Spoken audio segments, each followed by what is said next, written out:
Halo teman-teman, kenalin aku Nadine. Di video kali ini aku mau jelasin tentang dua peraturan BPOM dan dua SNI yang berlaku di Indonesia. Nah, jadi BPOM itu merupakan singkatan dari Badan Pengawas Obat dan Makanan yang merupakan sebuah lembaga di Indonesia yang bertugas mengawasi peredaran obat-obatan dan makanan di Indonesia. Yang pertama, kita bahas Perka BPOM nomor 14 tahun 2016 tentang standar keamanan dan mutu minuman beralkohol.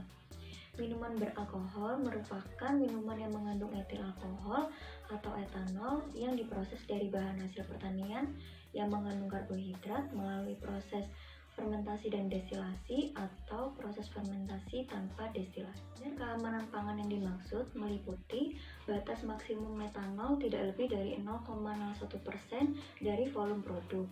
Kemudian, cemaran mikroba, cemaran kimia, dan bahan tambahan pangan yang ditambahkan sesuai dengan peraturan perundang-undangan yang berlaku. BPOM nomor 14 tahun 2016 ini juga diatur hal-hal yang harus dicantumkan pada label minuman beralkohol.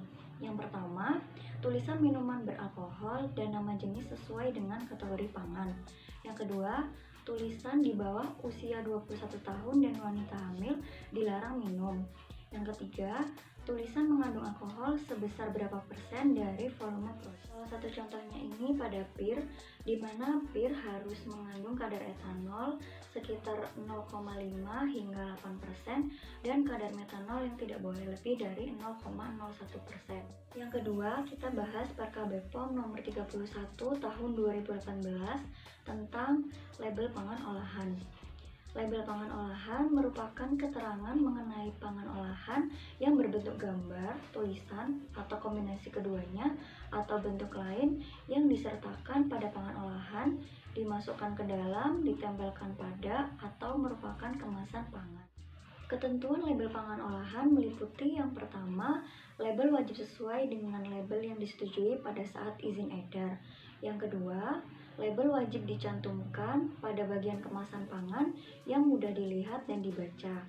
Yang ketiga, label wajib tidak mudah lepas, tidak mudah luntur, dan atau mudah rusak. Perka BPOM nomor 31 tahun 2018 ternyata juga diatur bahwa label itu harus memuat keterangan paling sedikit mengenai nama produk, berat atau isi bersih, nama dan alamat pihak yang memproduksi atau mengimpor, serta tanggal dan kode produksi. Kita bahas ke topik berikutnya yaitu SNI atau Standar Nasional Indonesia yang merupakan standar yang berlaku secara nasional di Indonesia yang disusun dan dirumuskan oleh panitia teknis dan ditetapkan oleh BSN atau Badan Standarisasi Nasional. SNI di Indonesia sendiri itu ada dua macam. Yang pertama SNI wajib dan yang kedua SNI tidak wajib atau sukarela. Pertama kita bahas SNI wajib yang terdapat pada SNI Kopi Instan yang bernomor 2983 tahun 2014.